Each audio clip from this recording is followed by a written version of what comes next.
típico agujero de bala producido por... aquí tenemos una cabeza fracturada con la fractura perimortem, que es una fractura típica producida por las balas. Aquí tenemos el agujero del orificio de entrada. Sabéis que el orificio de entrada es más redondo, el orificio de salida es más como explosión del cráneo. Y tenemos las pruebas, ¿no? Ahí tenéis en la derecha una herida en la cadera, ¿no? Un agujero en la cadera. Eso no es deterioro del hueso, sino es una herida del orificio de salida del tiro, ¿no? Tenemos las pruebas de estas personas. Tenemos los casquillos, la munición que usaba el ejército marroquí en esa época, estaban en las fosas, ¿no? Tenemos todos los detalles. También hay un elemento clave que es la participación de las víctimas en estos procesos, ¿no? Al fondo de esa fotografía, voy terminando ya para contaros la historia, al fondo de esa fotografía lo que veis es el muro. El muro construido por Marruecos, bueno, eso es una parte natural, vamos a decir, del muro, sobre la cual en la parte de arriba, veis, hay un muro artificial construido, ¿no? Esta fosa está a 1 kilómetro más o menos, nunca podemos acercarnos mucho más de esa zona, y hay una distancia desde el muro hasta 5 kilómetros más allá en la que solo la misión de Naciones Unidas puede estar. Es una zona que tiene minas antipersonas. En el último viaje encontramos 3 minas sin explotar, ¿no? En esa misma zona.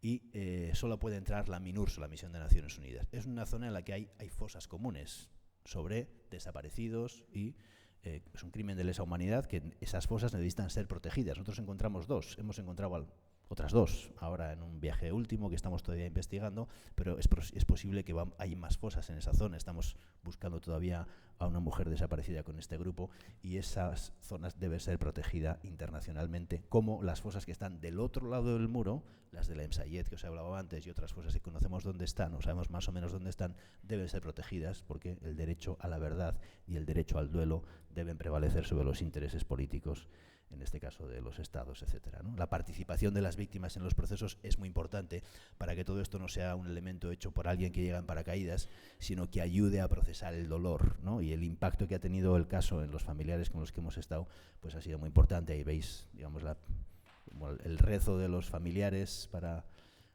bueno, aquí tenéis hicimos una presentación, estos son los soldados de la MINURSO en Meris, hicimos una presentación del informe de las fosas comunes allá, ¿no? Le contamos directamente a la Misión de Naciones Unidas para que tengan la versión directa por nuestra parte de lo que hemos encontrado y cuáles son las exigencias sobre esto. Hubo una patrulla de la MINURSO en esta ceremonia que veis. Bueno, aquí estamos entregando las evidencias, Pau Echeverría, yo y el presidente de AFAPREDESA, al fiscal del Sáhara, todo recogido en cadena de custodia, con los papeles de los procedimientos estándar internacionales, de los objetos que hemos encontrado, el carnet de identidad, las cuentas del Rosario, etcétera, ¿no? Todo eso está recogido y registrado para la investigación judicial que tiene que llevarse a cabo. Y aquí tenemos el último paso que hemos dado ahora, que tiene que ver con la entrega de los restos, ¿no? Pues son las mismas imágenes de otros muchos países, ¿no? En las que hemos hecho procesos similares de cómo le devolvemos a la gente los restos de sus familiares, cómo los familiares tienen el primer acto de dignidad de su memoria, el primer acto de pésame, de solidaridad, de conocer qué ha pasado con sus familiares, es ¿no? Es hace 2 meses o mes y medio en 2 meses en la misma zona de Meiris, ¿no? Está la participación de los familiares, de los hombres, siguiendo la tradición islámica en la ceremonia de entierro como una parte de ese proceso de dignidad y ese proceso de duelo colectivo.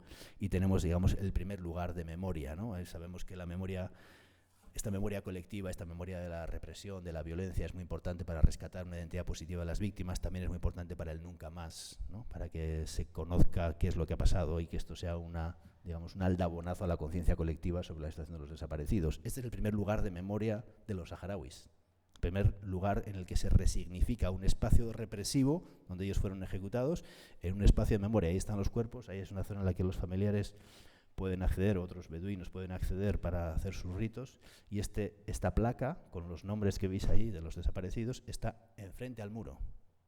Mientras estábamos haciendo la ceremonia de entrega de los restos, varios de los soldados que estaban en el muro, que se les veían perfectamente, estaban allá mirando y estaban incluso gritando mientras estábamos allá, ¿no? Pero todo eso es un emblema de lo que tiene que cambiar, de lo que se puede hacer en el caso del Sáhara y de lo que los familiares llevan exigiendo durante mucho tiempo y de lo que se han empezado a dar algunos pasos en una dirección que creo necesaria y positiva. Todo esto no se puede negar, tenemos las pruebas absolutamente de todo. Para terminar, este es un caso en el cual encontramos a 8 desaparecidos. De esos 8 desaparecidos, en ese informe que Marruecos publicó el año 2010, diciembre del 2010, 4 de ellos dice que fueron detenidos, reconoce que fueron detenidos en julio del año 76, no en febrero, de 2 de ellos, de los otros no dice fechas, que fueron llevados a un cuartel, en 2 de ellos dice el cuartel de Esmara, que está bastante lejos de allá, y que murieron durante su cautiverio. Esta es la versión publicada oficialmente por el Consejo Consultivo de Derechos Humanos del Reino de Marruecos. Estas personas no fueron detenidas en julio, fueron detenidas el 12 de febrero, fueron ejecutadas in situ, no fueron detenidas y llevadas a ningún otro centro, ni murieron en ningún otro centro, no se sabe de qué, murieron de heridas por arma de bala, típicas de ejecuciones extrajudiciales ese día. España salió oficialmente del Sáhara el 26 de febrero. No, y estos hechos ocurrieron el 12 de febrero, una semana antes del bombardeo de Modreiga, que os he contado antes que ocurrió el 20 de febrero. Bueno, todos esos elementos que con los pocos medios hemos podido nosotros descubrir, ¿no?, deben ser parte de la búsqueda de una salida política al conflicto, ¿no? Nada de la negociación política va a poder pasar adelante, salir adelante, si no se tiene en cuenta el impacto de estas violaciones de derechos humanos, la continuidad de las mismas, el impacto en la situación actual, no solamente los desaparecidos, sino las personas que sufren detención arbitraria o tortura, ¿no? Ha habido por primera vez en el Sáhara la visita de un relator de Naciones Unidas para el tema de la tortura, la primera visita a Marruecos del grupo de trabajo sobre detención arbitraria, se ha producido en noviembre del año pasado. Ellos estuvieron con algunos de los presos de Gueden y Sik, juzgados por tribunales militares y que sufrieron torturas, los pudieron entrevistar. Hay cosas que se están empezando a mover también en el sistema de derechos humanos, que cuando fuimos a Ginebra con el informe de las fosas en septiembre de este año pasado, fuimos a hablar con todo el alto comisionado de Naciones Unidas, CICR, o sea, la Cruz Roja Internacional, etcétera. Entonces me dijeron, bueno,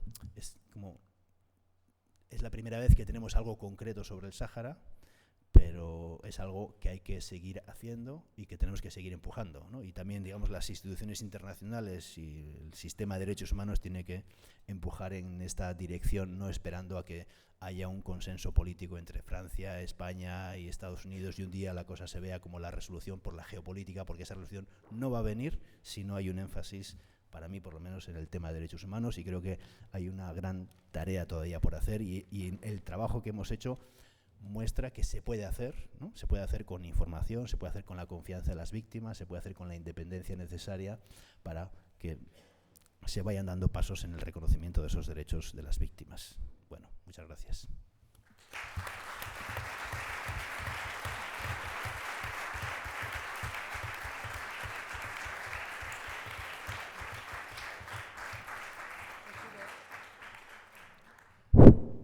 Bien, gracias Carlos por tu siempre interesante y brillante exposición. Y ahora, hoy hay tiempo de sobra suficiente como para abrir un turno de preguntas, debate, sugerencias.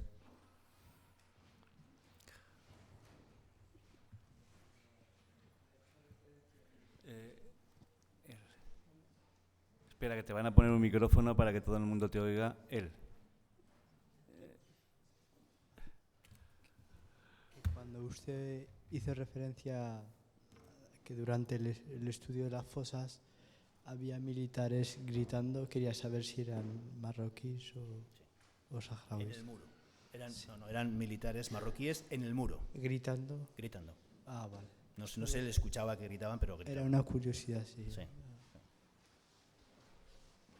Eso fue durante la ceremonia del pésame. Hubo un momento en el que las autoridades, la gente, los amigos, los vecinos estaban con los familiares dándoles el pésame, que fue como pues un discurso de reconocimiento hacia los familiares mientras eso estaba sucediendo.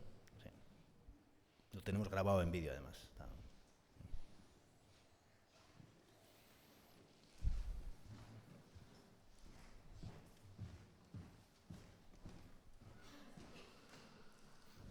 Hola, buenas. Hola. Me llamo Bulaji de Aiza. ¿Qué opina usted que estos desaparecidos están en una zona vigilada de MINURSO? Y el MINURSO estaba más de 20 años en esta zona y nunca hacen buscar sobre estos desaparecidos. ¿Qué opina usted y vuestro grupo? Gracias. Bueno, en general opino que la MINURSO tiene que tener un mandato de derechos humanos. Eso es condición debería ser una cosa que se hubiera resuelto hace ya muchos años y tiene que tenerla.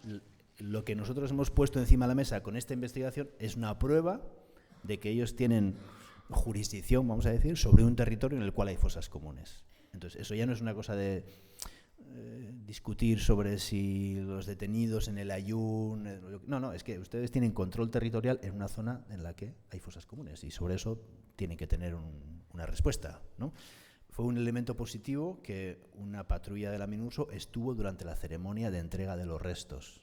Eso es muy importante. La gente lo sintió como un apoyo. Sabemos todos los límites, los problemas internos de la MINURSO, la discusión en Naciones Unidas, etcétera, pero eso fue un elemento clave, ¿no? Y creo que lo que hay que empujar es para que eso sea parte de lo que el MINURSO tiene que hacer. En la próxima discusión en Ginebra, pues tendrá que discutirse que la MINURSO está con jurisdicción en una zona en la que nosotros hemos descubierto fosas comunes y tendrá que tomarse una decisión sobre la protección de estas fosas, que ya las hemos identificado y están allá, y sobre el resto de las fosas que algunas otras las hemos identificado, otras están en una zona minada. Tenemos información sobre un lugar que no pudimos entrar, llegamos hasta la zona donde había muchas minas, no se pudo llegar, pero eso tendría que poderse investigar, ¿no? Y eso creo que forma parte de los pasos que hay que dar. Se deberían haber dado hace muchos años, pero creo que tenemos ahora herramientas para empujar en esa dirección también mucho más concretas y consistentes.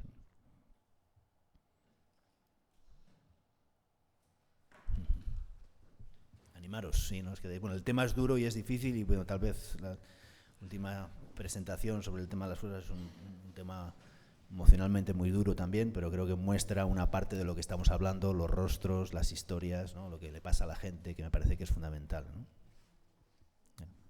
Buenas tardes a todos, soy Jumani y quisiera hacer más o menos una pregunta sobre eso, lo de las fosas comunes. Se supone que hay algunas dentro del territorio ocupado, puede haber muchas. Marruecos se habrá enterado de las fosas encontradas, pueden ya poner mano a la obra, ¿no? Para retirar ya las que tienen él en su... Las puede retirar y las puede, no sé, desaparecer. ¿Tenéis vosotros cuenta el grupo de trabajo en eso, no? Nada, muchas gracias. Gracias. Bueno, nosotros hicimos cuando en junio hicimos el descubrimiento. Ese descubrimiento lo publicamos en septiembre, porque no queríamos salir hasta tener todas las pruebas, todos los análisis, todo hecho, ¿no? No queríamos salir en junio diciendo hemos encontrado algo, no queremos salir cuando tenemos todo. Durante todo ese tiempo, obviamente, manejamos eso con mucha confidencialidad. Pero una vez que salimos con un caso, sabemos que puede pasar lo que tú estás diciendo, ¿no? No sería la primera vez, ¿no? Hay un antecedente en el caso chileno, una operación militar que se llamó retiro de televisores. Fue una operación hecha por Pinochet, ordenada por Pinochet para retirar los restos de varias fosas comunes. En el caso Cabitos, es un caso del Perú, del cuartel militar de Ayacucho, que era una zona donde hacían entrenamiento los militares, era una zona de fosas comunes también. Los militares usaron un horno que estaba construido allá para hacer el cuartel de Cabitos en Ayacucho. O sea, había un horno de ladrillos que se usó para hacer, los ladrillos se usaron para hacer el cuartel, que fue usado como horno crematorio para los restos de las fosas. Los restos de las fosas fueron sacados de allá y fueron quemados en ese horno como una forma de tratar de desaparecer los restos de los desaparecidos. O sea, tenemos antecedentes sobre eso. Obviamente la investigación forense mostró que todo esto se había probado, ¿no? Y este énfasis en la de desaparecer a los desaparecidos no elimina el problema, sino aumenta la gravedad de la violación sufrida, y sabemos que esto puede pasar, podría pasar, ¿no? Por eso, desde el primer momento, cuando presentamos el caso, fuimos al grupo de trabajo de desaparición forzada. Si entráis en la página de Naciones Unidas y vais al grupo de trabajo de desaparición forzada, acaba de publicar un informe en la que el apartado de Marruecos se refiere a las fosas. Y dice la información que nosotros le dimos y que otras instancias internacionales le han dado sobre ese tema, con la credibilidad que le ha otorgado el grupo de trabajo sobre eso. Precisamente, ¿por qué? Porque la única defensa posible es hacer público no los lugares, ¿no? Lemsayed sí, porque es un lugar conocido y a veces que se conozca públicamente es lo único que te puede permitir una cierta protección, ¿no? Poder hablar sobre eso, porque eso va a aumentar el costo de si alguien quiere destruir, podemos ver que se ha destruido también, ¿no? pero ese es el riesgo en la actualidad. Sabemos que hay muchas... Las fosas de Modreiga, lugar donde hubo el bombardeo, esas fosas no fueron enterradas, no son desaparecidos como los otros, son personas que fueron enterradas, son restos humanos que fueron recogidos por el Polisario cuando llegó allí a las 5 de la tarde y fueron enterrados por la misma gente en lugares a veces individuales cuando se pudo, en otro lugar pues con los restos humanos recogidos después de un bombardeo. Imaginaros los restos humanos que pueden quedar de una situación así. Allí sabemos dónde están esas fosas, ¿no? Tenemos algunos testigos que enterraron las víctimas de esas fosas, pero no pueden ir, ¿no? Pero eso tiene que poderse hacer. Tiene que llegar un momento en el que esas cosas se pueden hacer. Sobre esto está avisado el Grupo de Trabajo de Desaparición Forzada, está avisado el comité del... Sabéis que hay una convención sobre la desaparición forzada que Marruecos firmó con unos 2 artículos que no quería firmar. Y el comité conoce la existencia de las fosas y tiene una demanda que nosotros hicimos de protección de las fosas. El alto comisionado tiene una demanda de protección de las fosas. La MINURSO tiene una demanda que hicimos al día siguiente de salir de aquí de protección de las fosas. Y creo que eso forma parte de la responsabilidad de las Naciones Unidas y nuestro papel es visibilizar eso y tratar de, con esa visibilización, minimizar el riesgo que dices y que se ve un riesgo evidente, ¿no? Buenas tardes. Hola. Yo, me llamo Blanca. En primer lugar, quería agradecer el trabajo que ha hecho Carlos y su equipo, porque la verdad es que es muy, muy detallado y exhuma humanidad por todos los poros, ¿no? Era algo que necesitábamos. Y quería hacer un comentario y una propuesta. El comentario es que no sé si he entendido bien, pero parece que en tu exposición decías como que los centros de detención clandestinos como Calat Maguna finalizaron, pero nosotros hemos constatado en algunos de los casos de los que hacemos seguimiento que sigue habiendo centros de detención clandestinos para las desapariciones forzosas como Temara, como incluso algunas desapariciones que se han producido en comisarías de policía, ¿no? Entonces, quizá hay que hacer también un plano, ¿no?, de esos centros de detención clandestinos. ¿Existe algún trabajo así? Es la pregunta, y si no, pues la propuesta es que lo hagamos, ¿no?, porque siguen existiendo. Llevamos el caso, bueno, muchas asociaciones, no somos los únicos, haciendo el seguimiento del caso de Mohamed Dihani, que es un chico de 26 años que desapareció en Temara y luego ya posteriormente fue llevado a la cárcel negra. Pero la intensidad de las torturas que sufrió en Temara y el horror y la angustia no son comparables a las que luego pudo seguir recibiendo y sigue recibiendo en una cárcel oficial del circuito marroquí. Gracias. Sí, sobre los desaparecidos, digamos, hay detenciones clandestinas o con ciertos periodos clandestinos en la actualidad. No es el fenómeno de la desaparición forzada de los años 75 al 91, ¿no? Aunque luego Sukeina estuvo desaparecida en el año 92. Taha y otras mujeres estuvieron desaparecidas en el año 92, 93. Todavía hubo detenciones clandestinas en régimen de detención, desaparición forzada temporal, más limitada que la época anterior, pero siguió habiendo, y eso forma parte del modus operandi de ciertas detenciones, ¿no?, en el que el ocultamiento sobre el destino de la víctima, de la persona detenida, sigue siendo parte del modo de actuación. En tiempos más reducidos, como tú dices, en condiciones de no dar información a la gente de dónde fue llevado este detenido, en qué cárcel está, etcétera. Y esas son las cosas que creo que tenemos que documentar más, ¿no? Nosotros llegamos hasta un punto, obviamente es un punto importante porque no había una documentación sobre muchos de esos casos en absoluto, pero hay otras muchas cosas que creo que hay que seguir investigando. Hay un caso que después ha sido más publicitado del año 2005, si no estoy mal, de unos jóvenes aparentemente detenidos que si iban a salir en patera, que si fueron detenidos, que nosotros no pudimos esclarecer, ¿no?, que no teníamos información sobre eso. O sea, sigue habiendo cosas que no tenemos la información y no ha habido equipos que hayan podido investigar a fondo. Lo que creo que es importante es que esas cosas se puedan investigar, ¿no?, y que obviamente pongamos ciertas condiciones. No es fácil investigar en el Sáhara Occidental, ¿no?, por las condiciones de seguimiento, de represión, de control de las víctimas, etcétera, pero tenemos que poner, digamos, profesionalidad a ese tipo de investigación, porque necesitamos que las cosas que las podamos decir con la consistencia necesaria para desvirtuar, digamos, estas cuestiones como de que esto es una versión más de la historia, ¿no? Nosotros estamos dispuestos a discutir sobre el caso de las fosas con quien sea, presentar los hallazgos con quien sea. Yo estoy dispuesto a discutir sobre los casos que he investigado en el Oasis de la Memoria con quien sea, en cualquier lugar, porque tenemos la convicción y las pruebas de lo que se dice ahí. Ahí no hay exageración en la evaluación de los casos, hay bastante análisis muy concreto y con los datos que hemos podido tener sobre todo eso. Y creo que necesitamos avanzar en el Sáhara en ese tipo de investigaciones y ojalá que haya pues también más equipos que puedan hacer ese trabajo, ¿no? A ver, ¿se me oye? Sí. Nada, quería solo comentar que es evidente que la posición geopolítica es muy importante, porque Marruecos no haría lo que hace si no recibiera el apoyo de Estados Unidos y Francia. O sea, por una parte es triste, no solo el Sáhara, sino otros países que no puedan desarrollar su libertad porque se vean afectados por...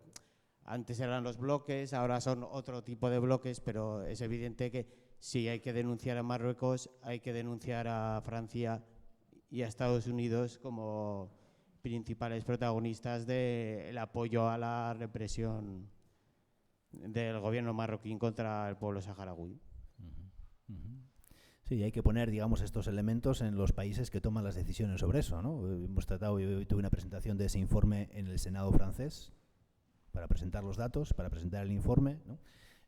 Hicimos una presentación, hemos estado en las Cortes de Aragón hoy para presentar el informe, estuvimos en el Parlamento Español para presentar el informe, hemos presentado al Ministerio de Asuntos Exteriores el informe sobre las fosas, estaba en el Parlamento de Suecia presentando el informe. O sea, este trabajo hay que hacerlo en los lugares en los que se toman las decisiones, no solamente para hacer una denuncia también general, que es muy importante, y política del papel que se tiene, sino para decir, bueno, estas son las implicaciones concretas, estas son los datos concretos, para tratar de hacer que los derechos humanos sean parte de esa conciencia colectiva con una fuerza de transformación, o al menos sean algo que avergüence de una manera o que genere un costo político en ciertos sectores de forma que contribuya a la transformación o a impulsar esa transformación. Si no somos capaces de generar vergüenza en los gobiernos sobre esto, y tenemos el caso del gobierno español y el intento de finalizar con la jurisdicción universal, entre otros con el caso de las fosas que presentamos la semana pasada ante el juez Ruz, al día siguiente, en la noche anterior, con nocturnidad y alevosía, se trató de cerrar, dar carpetazo, digamos, a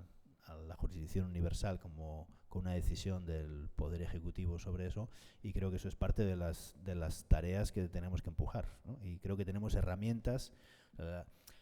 Mi valoración sobre eso es que tenemos las herramientas en el trabajo de derechos humanos, ¿no? Limitadas, porque son pequeñas, pero que si se saben usar, ¿no? Y si tienen la consistencia de la verdad, ¿no? Ya hay un elemento clave de transformación. Esto no se va a acabar porque hemos publicado un libro. No se va a acabar, ¿no? Los desaparecidos van a estar siguiendo ahí y vamos a seguir hablando. Va a tener que discutirse en algún momento en otros sectores, en Estados Unidos sobre esto, en Francia ya se está discutiendo sobre esto, en el Consejo de Seguridad estará el informe, no sé si harán caso o no harán caso, no sabemos, vamos a ver, depende de muchas condiciones, pero hay que poner encima de la mesa cosas que empujen en esa dirección. Perdón, aquí. Bueno, la pregunta es de Sokenes Zdehlu. Cuenta Sokenes Zdehlu que en el 2008 en Smara hubo obras del gobierno marroquí, bueno, preparando una plaza, y en esta obra se encontraron restos de cuerpos. Y cuando se enteraron que fue, bueno, empezaron a acercar a ver si se pueden ver algo, pero vinieron la policía y quitaron todo, y entonces ya no tiene más información. La pregunta dice que ellos tienen información y están seguros que los desaparecidos y las desaparecidas saharauis de la zona ocupada, seguro que están en algún lado, en fosas comunes, como habéis encontrado en el Mehbes. A ver si se puede hacer una investigación o preparar una investigación internacional o de organizaciones internacionales para la búsqueda de la verdad y de estos cuerpos de los desaparecidos. Bueno, yo creo que hay dos cosas que hay que hacer, ¿no? Una, que les corresponde también, digamos, a los saharauis por las limitaciones que tenemos los demás para poder hacer una búsqueda sobre esto. Ya tenemos algunos lugares que sabemos que organizaciones saharauis nos han dicho: aquí, en tal lugar, conocemos un lugar donde hay restos y creemos que es tal persona, ¿no? Pero eso necesitamos tener coordenadas de GPS, fotografías del lugar, descripción del lugar, un plano. Necesitamos recoger esta información y recogerla. Necesitamos documentar todo esto, porque solo cuando tenemos ver si hay algún testigo que estuvo entonces, o quién descubrió eso, qué encontró, aunque sean pequeños detalles, que encontró tal objeto, tal cosa, etcétera. Toda esa información es muy valiosa. Y esa información, si la perdemos, nos quedamos sin el hilito del que uno puede ir tirando de esa búsqueda, ¿no? Si este pastor que encontró esos restos hubiera hecho lo que hizo tal vez otras veces, que fue enterrarlos, porque en la religión islámica, musulmana, hay que enterrar esos restos, no dejarlos expuestos, ¿no? Si hubiera hecho eso y se hubiera quedado ahí, no hubiéramos tenido este caso, ¿no? Y necesitamos tener esos datos, necesitamos recoger. Ya tenemos algunas cosas que vamos documentando poco a poco, pero ahí el trabajo de los saharauis en esas zonas ocupadas es muy importante. Necesitamos tener este registro, dónde fue, en qué año fue esas obras, si tenemos alguien que vio eso, qué vio el testigo o la testigo, si hubo alguien que sacó una foto, si podemos tener un plano del lugar, si podemos tener unas coordenadas por GPS. Todas esas cosas, aunque parezcan pequeñas, son importantes. Esa es una primera cosa que hay que hacer. Y una segunda cosa que hay que hacer es, obviamente, plantear esto como una parte de una investigación de un equipo que tendría que ir bajo el paraguas de la MINURSO para hacer una investigación sobre estos lugares y ver si efectivamente son o no son, pero tener las garantías para poder hacer una investigación efectiva con equipos que tengan la experiencia internacional en investigación de crímenes de lesa humanidad. Hay muchos equipos ahora ya que pueden participar en ese tipo de trabajo y se podría hacer, ¿no? Pero creo que ahora mismo necesitamos hacer la primera cosa, y eso es para las organizaciones como la de Sukeina y las otras, poder recoger todas esas cosas, documentar, aunque sean pequeñas, tener las informaciones y tener, si es posible, alguien testigo directo, si es de los hechos o si es de lo que se encontró, y recoger esa información es básica para que la puedan guardar ustedes, nos las puedan pasar a nosotros para poder hacer una evaluación de qué estrategia se puede poner en marcha después con eso, ¿no? Es como el testimonio es como el pequeño ladrillo. No vamos a poder hacer ninguna pared si no tenemos los 261 testimonios bien documentados hasta donde se pueda, con las denuncias, con la experiencia, con el contraste, ¿no? Si tenemos esas cosas bien hechas, con eso vamos a poder hacer un camino, ¿no? Y eso en el caso del Sáhara se ha hecho poco, desgraciadamente, por las condiciones en las que la gente ha vivido, que no ha podido hacer eso durante mucho tiempo, por la persecución, etcétera, o porque no se le ha dado a veces la importancia necesaria para ir construyendo esos pequeñas, que parecen cosas pequeñas, no es la autodeterminación, no es toda la salida política, pero sin esas cosas pequeñas nos quedamos sin las herramientas para empujar, creo, en esa dirección.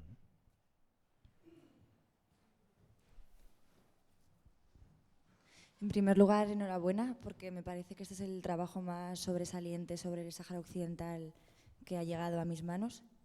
Luego, bueno, disculpa porque he llegado tarde y no sé si ya lo habrás comentado.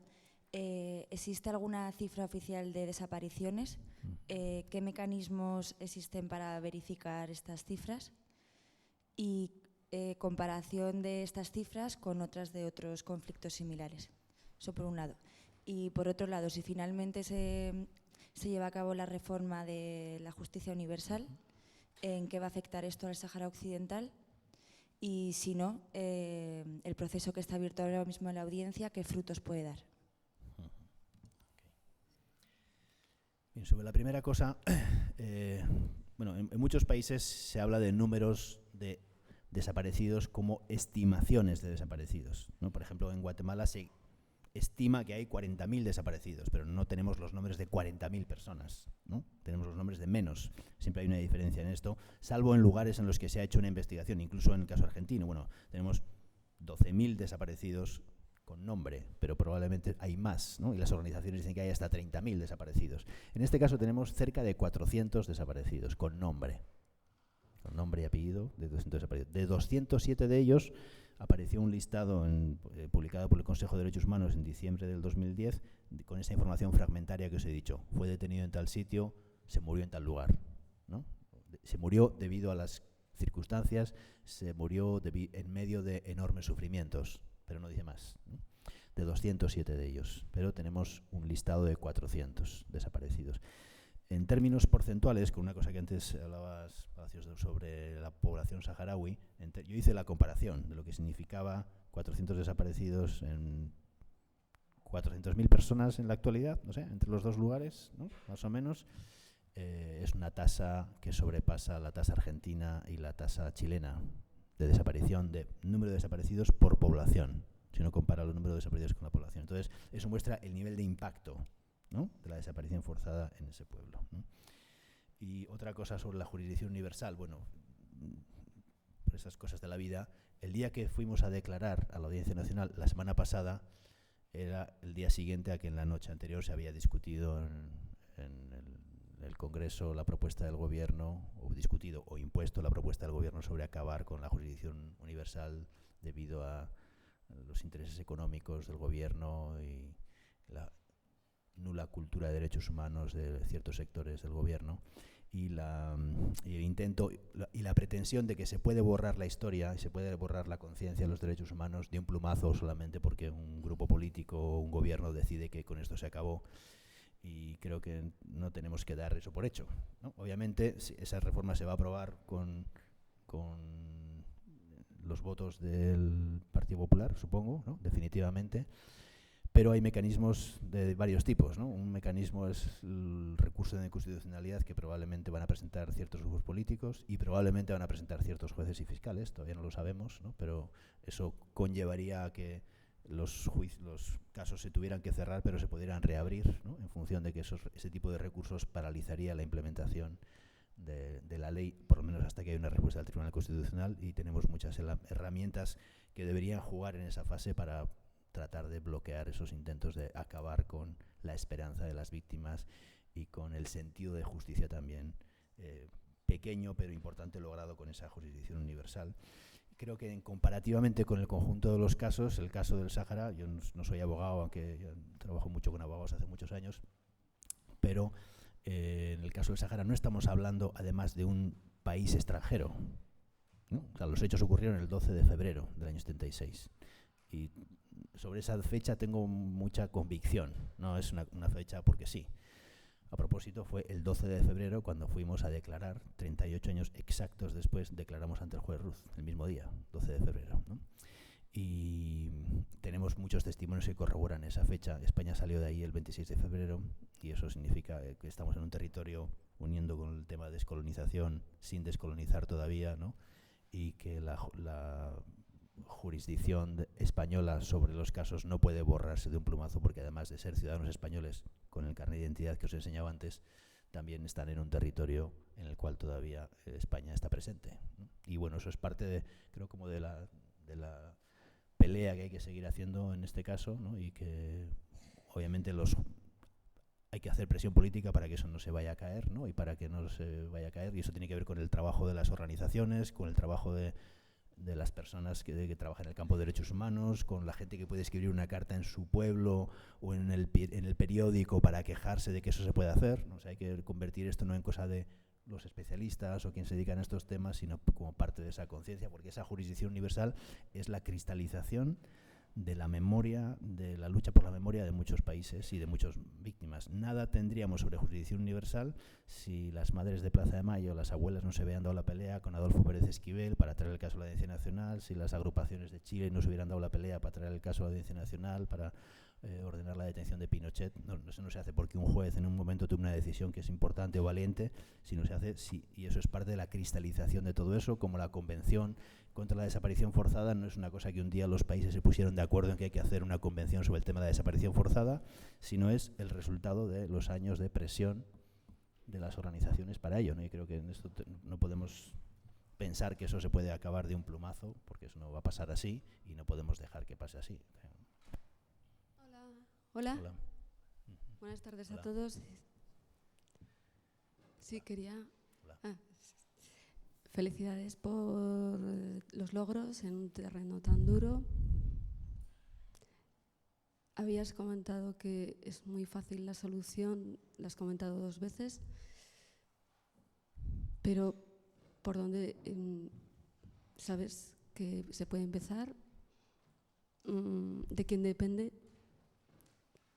¿De quién depende en primer lugar la solución del conflicto para poner el fin? Es la raíz de la cuestión, ¿no? Después de tantos años, con tanto sufrimiento, tanta gente, y no acaba.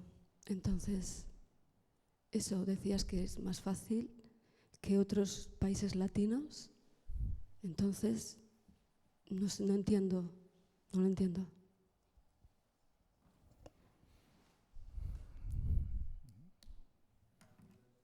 Exactamente, ¿no? Bueno, se entiende dentro de la lógica de los intereses políticos y económicos y de las alianzas de Francia en el Magreb, ¿no? Y el poco poder y papel que ha tenido el Estado español en esto y el papel negativo que ha tenido en esto desde el proceso de descolonización y la ausencia de una cultura de derechos humanos en este país, tanto para las épocas de la transición y el franquismo como para el caso del Sáhara durante muchos años, ¿no?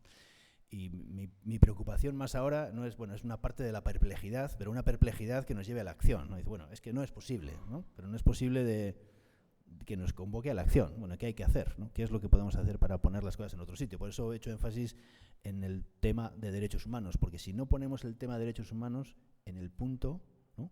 De los derechos económicos, sociales también, de los derechos culturales, de todo, si no ponemos eso en el punto para reequilibrar una cierta balanza en el proceso, no tendremos una relación asimétrica en la que no hay ninguna capacidad de negociación, ¿no? Y el que los saharauis, digamos, el poder en este caso de Marruecos o de sus aliados internacionales va a seguir ninguneando porque no tienes una capacidad de acción y de presión, ¿no? Y eso es parte de lo que estamos tratando de hacer. De este lado no hay más que la conciencia de los derechos y la presión que se puede hacer de una manera organizada para esto, ¿no? Pero creo que eso necesitamos estrategia, ¿no? Son luchas que parecen que son las luchas contra la impotencia, que no hay nada que hacer, ¿no? Que uno está tomando un testimonio y dice, bueno, ¿y qué hago yo tomando un testimonio frente a la maquinaria de que el Consejo de Seguridad va a reírse de lo que vamos a decir, ¿no?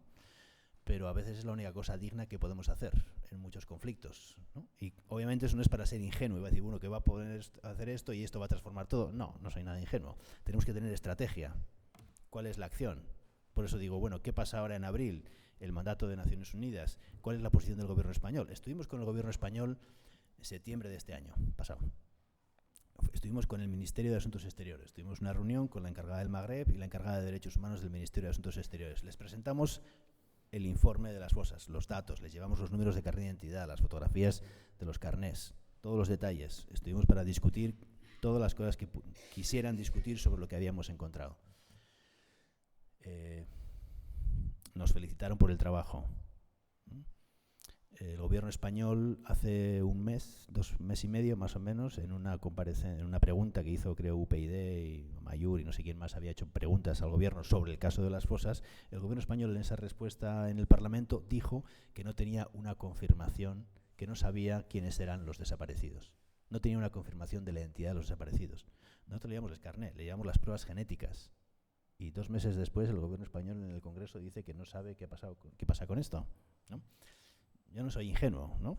Y sé que hay que seguir haciendo la presión aquí en este lado, pero no, obviamente no solamente nosotros, sino tienen que ser los grupos políticos, tienen que ser las organizaciones de apoyo al pueblo saharaui o las organizaciones de derechos humanos las que hagan impacto en esto. Amnistía Internacional sacó un comunicado 3 días después de presentar el informe, pidiendo que Marruecos abra las puertas para una revisión internacional del listado de los 207 desaparecidos que proporcionó en el 2007, que se verifiquen esos datos, puesto que nuestro informe muestra que esos datos no son ciertos o son falsos en algunos casos.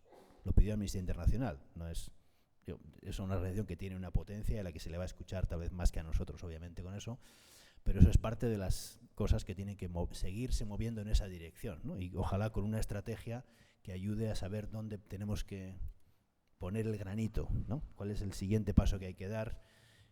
Con inteligencia también, ¿no? Sabiendo hacia dónde vamos y no perdiéndose en cosas que a veces uno hace y no sabe si realmente eso tiene un cierto impacto o no. Bueno, eso nos pasa a todos, pero creo que es parte de lo que tenemos que hacer, ¿no? Hemos hecho el informe en inglés y francés, lo hemos difundido en Francia. ¿Por qué? Porque es importante. Se acaba de publicar en l'Humanité el primer artículo, una página entera sobre el caso de las fosas. Bueno, es importante, se acaba de presentar la película de Los hijos de las nubes en París hace 2 días, ¿no? Bueno, eso es importante, ¿no? Porque si no damos pasos en esa dirección, si no ponemos a la gente que no quiere mirar en el espejo la realidad, si no le ponemos el espejo de la realidad, nunca se va a mirar en ese espejo, ¿no?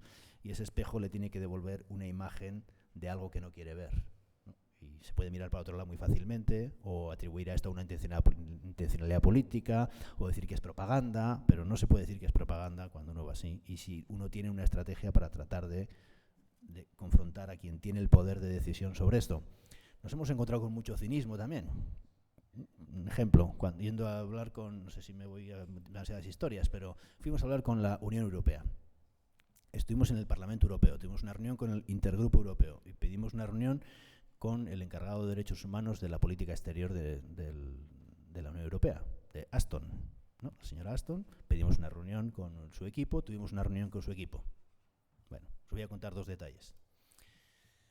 Empezamos con la presentación del informe, lo que hemos descubierto, tal, ¿no? Y nos encontramos con 4 personas del equipo de Ashton tomando nota sobre lo que nosotros estamos contando. Terminamos la discusión y nos dicen, bueno, ¿y esto qué tiene que ver con la Unión Europea? Es muy importante, es muy doloroso todo lo que ustedes nos han contado, es muy claro, pero ¿qué tiene que ver con la Unión Europea? Esta fue su primera respuesta, ¿no? La respuesta es, bueno, estamos hablando de ciudadanos españoles, tenían un carnet de identidad. Correcto. Fue su respuesta, ¿no?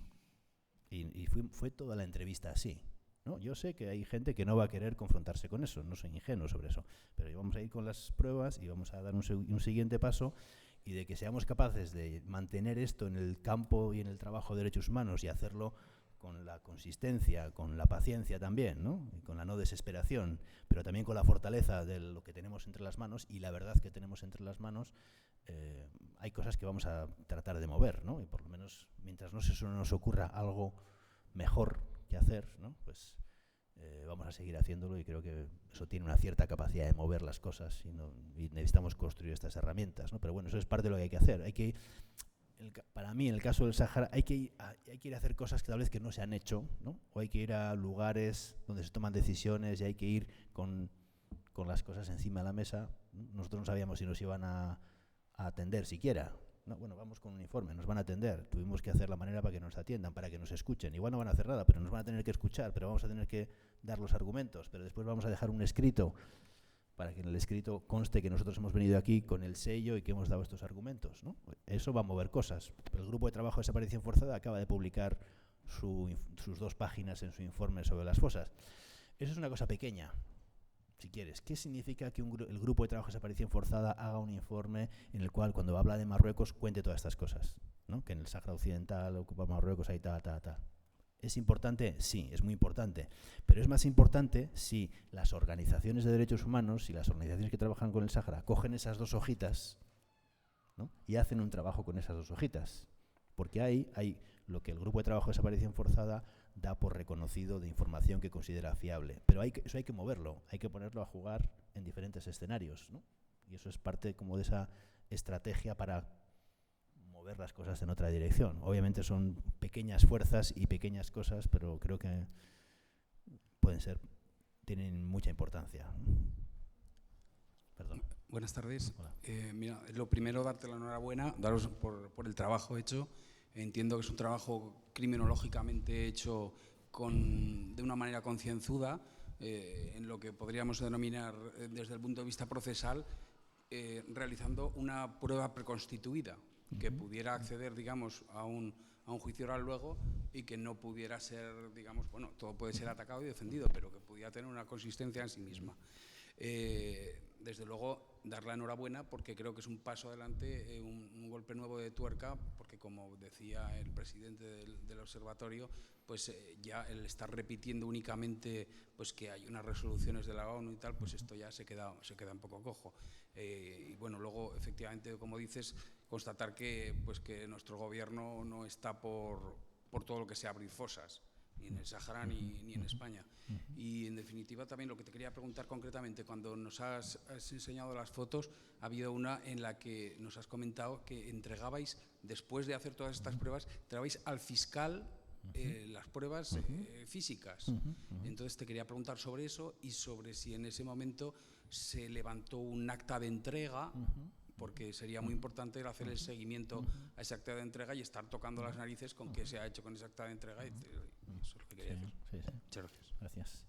Gracias. Sí, y tratamos de hacer todo eso para que os hagáis una idea, porque tuvimos que tomar decisiones que fueron difíciles. Cuando llegamos a ese lugar, al principio, los familiares querían llevarse los restos.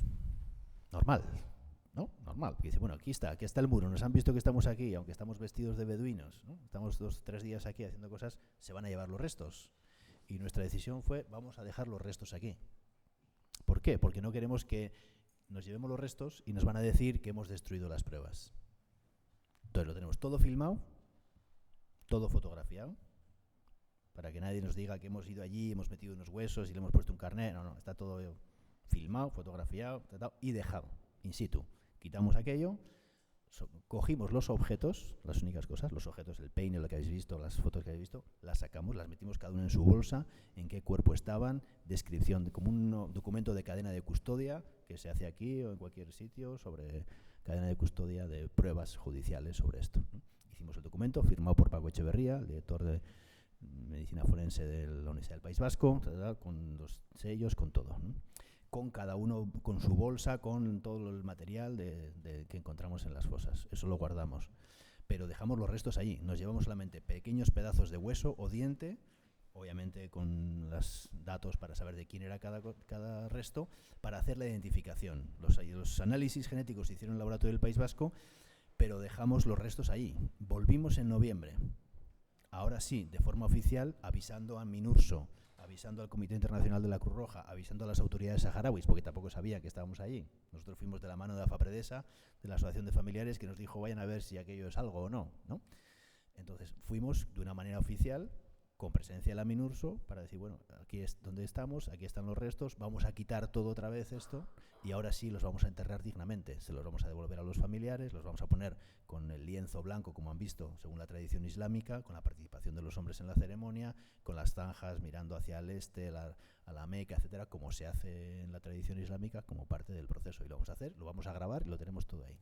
Y los objetos en cadena de custodia, en bolsas individualizadas, se les entregamos en un acto ahí, que el acto también lo tenemos grabado, con un acta firmada por Paco Echeverría y por mí, en la entrega de cada una de las cosas. Sacamos las bolsas, cada una de las cosas que había se fue describiendo de nuevo con el secretario allá, se volvió a cerrar y nos quedamos con una copia nosotros de la cadena de los documentos entregados, y otros están los tiene el fiscal del Sáhara, digamos, la autoridad allá. No podemos entregarlo a otra autoridad. Todo eso lo hemos hablado al juez Luz la semana pasada, que nos ha pedido qué es eso de cómo están ese tipo de objetos, qué grado de acceso tiene, etcétera. Lo que debería hacerse es, en este caso, cuando la investigación siga adelante, una providencia judicial para que el fiscal del Sáhara pueda venir a la Audiencia Nacional, o puede haber un viaje del juez para que se recojan esas evidencias como parte de la instrucción del proceso, ¿no? Por ahora están protegidas bajo custodia saharaui,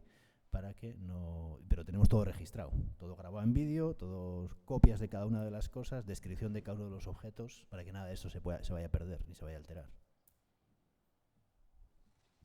Hola, buenas tardes. Felicitaros y envidiaros también por el trabajo que estáis haciendo. Ahora que se habla también de la judicialización de la justicia o de la universalización de la justicia, creo que desde las organizaciones que apoyamos al pueblo saharaui, si sería conveniente o si sería práctico lanzar una iniciativa por ejemplo, de cartas hacia las altas instancias judiciales, forzándolos a que tomaran cartas en el asunto, miles de cartas que les pudieran llegar. Si creéis que sería efectivo, que sería bueno, junto con las pruebas que estáis teniendo, para que se mojaran y tuviéramos la suerte de que nos saliera algún juez valiente en este sentido. ¿Cómo lo veis? Yo creo que jueces que estén en contra de la limitación de la justicia universal hay, ¿no? Hay. Digamos, en nuestra pasada por la Audiencia Nacional la semana pasada lo constatamos, y tuvimos varios jueces que nos dijeron que no quieren que eso se paralice, y vamos a ver qué hacen con eso, ¿no? Ellos tienen la potestad de hacer un recurso de inconstitucionalidad. Vamos a ver qué pasa con la aprobación, y si hay ese recurso, vamos a ver qué grupos políticos hacen un recurso de inconstitucionalidad. Ya ha habido una respuesta bastante unitaria en términos de no aceptar la reforma impuesta por el gobierno, y eso me parece que es importante. Que todo eso esté acompañado de un viento favorable de la sociedad civil me parece importante por dos razones, ¿no? Una, digamos, por la presión sobre los gobernantes, ¿no? Digamos, quienes ustedes eligen aquí o quienes elegimos en el País Vasco deberían notar la presión de la sociedad de que hay personas que además son electores, ¿no? Que pueden votar o que votan, y que además son personas con una conciencia y que están planteando a sus autoridades lo que piensan sobre estas cosas, ¿no? Y eso es una cosa que en este país hacemos poco, lo hacen más los gringos en su modelo, etcétera, pero creo que es una cosa que tenemos que hacer, ¿no? Pedir esto y que no sean solo unas respuestas bien intencionadas de que estamos de acuerdo y nos parece muy bien, sino bueno, ¿y cómo pedir cosas concretas? Cuando uno va a hacer ese tipo de interlocución necesita pedir también cosas concretas. ¿Qué es lo que pedimos? Para mí una petición clave es, si el gobierno español, como nos ha dicho, está a favor de la ampliación del mandato de la MINURSO, entonces hay que tomar esta palabra y hay que ponerle un viento favorable. ¿Qué hacemos para que esta posición esté presente en el Consejo de Seguridad el día que se discuta y que no se pueda ir tergiversando como que nosotros no sabemos o esperamos a ver qué dice Francia y nosotros nos sumamos al consenso y si no hay consenso entonces qué pena, pero nos quedamos ahí? Entonces, bueno, son cosas que hay que ponerle presión. Y también otra cosa que me parece que es importante, hacen conciencia colectiva, ¿no?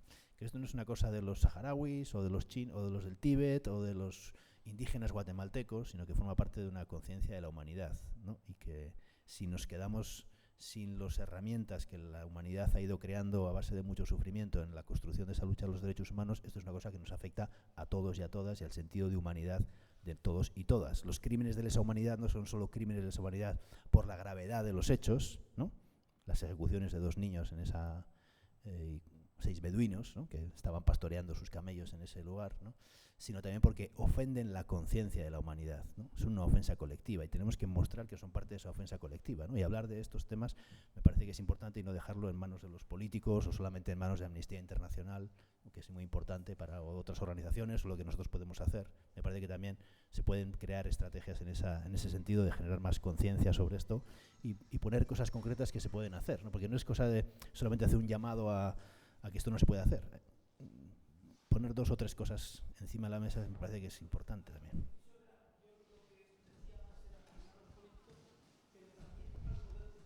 Claro. Bueno, sí, me parece importante. De hecho, te he dicho que en ciertas instancias, por lo menos de la Audiencia Nacional, había una actitud favorable. Que haya un viento a favor de esto, ¿no? Me parece que es clave, ¿no? Tú sabes, los jueces lo que pueden hacer ahora es hacer un recurso de inconstitucionalidad frente a esto. Una cuestión de inconstitucionalidad, como se le llame, perdón, ¿no? Aquí los abogados saben más de eso. Ellos son los que pueden hacer ese tipo de acciones y eso me parece que es importante que lo hagan, ¿no? Y que si eso se hace, eso va a mover en una buena dirección. Entonces creo que es bueno discutir un poco, coordinar con quienes están llevando la estrategia sobre esto para ver también qué es inteligente hacer ahí, ¿no? Y bueno, que eso que es cosa más, pues hablar con quien están llevando los casos, con Manuel Ollé, con otra gente que está llevando los casos para ver qué es inteligente de hacer para empujar en esa dirección, ¿no? ¿Qué ayudaría a una cierta movilización social o tipo de presión que se puede hacer basada en esta presión moral en esa dirección? Me parece que es clave, ¿no?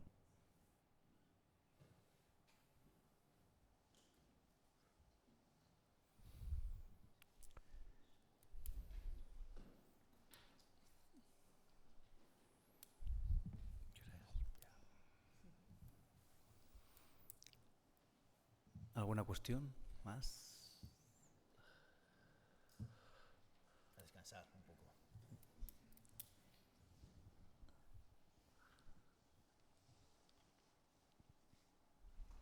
Está bien. ¿Una?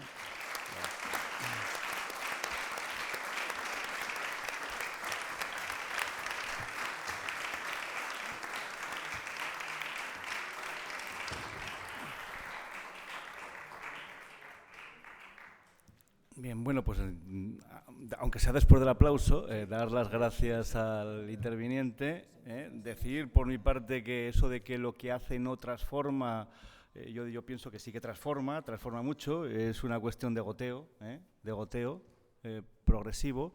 El fin, desde luego, es focalizar ahora mismo el asunto mucho en derechos humanos, conseguir que algún día la MINURSO tenga competencias. Yo dudo que a medio plazo la MINURSO tenga competencias. Las potencias aliadas de la presencia de Marruecos en el Sáhara Occidental, yo creo que son conscientes de que un monitoreo de derechos humanos sería estratégicamente muy negativo para Marruecos, muy negativo, puesto que eso lo que haría sería activar la capacidad de maniobra, de organización, de asociación y de movilización de los propios saharauis y, por lo tanto, tener muchísima más repercusión mediática e influencia en la cuestión. Y no va a ser fácil, pero repito, esto es la cuestión de goteo, esto es muy importante, importantísimo para esa labor y esa estrategia positiva de goteo. Y bueno, una vez más, felicitar al ponente y convocarnos a los que estamos aquí mañana a la siguiente sesión, también sobre el tema de derechos humanos en el Sáhara Occidental. Así que por mi parte nada más, y ahora sí que ya, señora consejera, nada. Vamos, yo dar la enhorabuena al ponente. La verdad es que aunque ha sido muy duro, que es la parte que cuando oímos estos testimonios, pues a todos se nos quiebra el corazón y el estómago y las tripas y todo, pero desde luego hay que poner encima de la mesa este tipo de investigaciones, porque yo creo que es la única forma, porque vergüenza tenemos todos, ¿no?, a nivel español, pero es la única forma de poder seguir avanzando en la defensa de los derechos humanos.